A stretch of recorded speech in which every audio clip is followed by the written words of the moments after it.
when the walk opened, there was very little thought put into how many people were going to use it.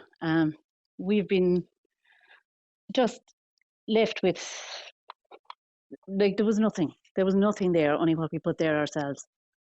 And the council were never happy with anything we put in place, but we had to put it in. We always looked, we got permission after the fact, I know that, but we met every obstacle and just overcome it ourselves. I don't know. So you were filling a void, would that be fair to say? There was no thought given as to where people would park, and you had a site and you said, well, it would make sense for people and for yourselves as a business that a car park should be in this location. Yeah, and there was no toilets, there was nothing, literally. So we provided the parking, we put up the toilets, we put up a changing room for people when they were wet.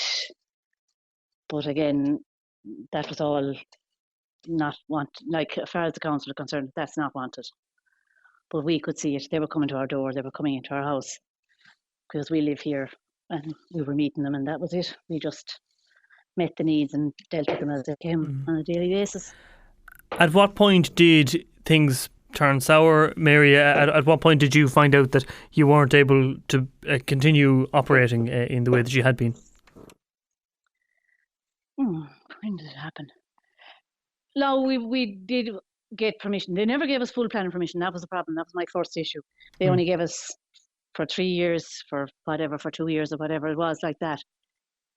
I always felt I could never figure out why they would never give us full planning permission. That there was always some reason behind it. But when we went for the last time, we didn't get permission there. So, and the walk was already closed at the time. So they just feel that there's no need for anyone to come back. But there's still people. There's people up there today at Hagshead. There's people passing the road. They're parking on the side of the road now. Just so we understand, that's the justification as they see it now, that there isn't a need for this facility because that section of the walk isn't open. That section of the walk is not opened. But as you say, people are still going up there, and if you drive up there on any day, you'll see people coming up and down. Yeah. There were people at Hagshead Christmas Day. There's people at Hagshead every single day. And even today there's people up there, and it's not the best day, but there are people up there. It's people who have been there, and anyone that has gone there before want to come back. They just love it. And that's it.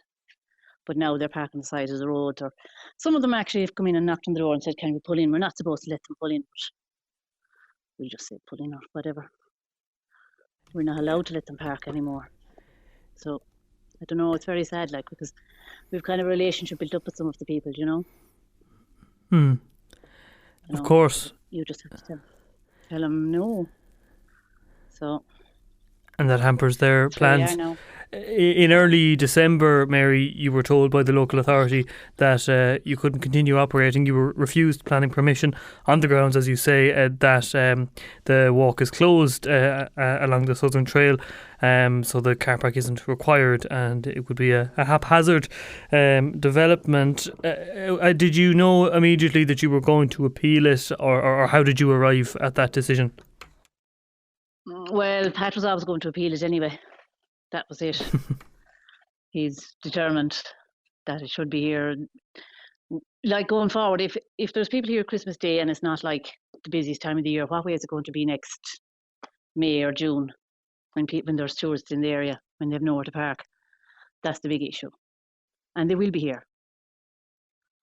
Because we can see them. I saw people above today at Hagshead, you know. So I don't know where it's going to go or how it's going to end, but In making that objection to An Coimisiún Pleanála, are you making much the same argument, or have you had to restate your case in a different, more persuasive way? It's in the hands of we've got other people dealing with it, if you know what I mean. I'm not quite sure what way they've gone about it, but yeah, they're objecting on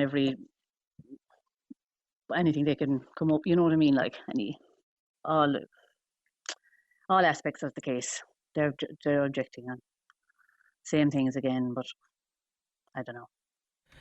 And Mary, not to be too, I suppose, negative or pessimistic, but if it turns out that An Coimisiún Pleanála upholds the decision made by Clare County Council in December, what will that mean for yourself and Pat? Is it as you say, the sadness of not being able to do it, the inconvenience to people, or is there a significant financial consequence for yourselves? All three. It'll be all three. It'll be everything. Like, it will be, obviously we have invested in it, but then for people who love Hag's Head, that won't be able to park or come.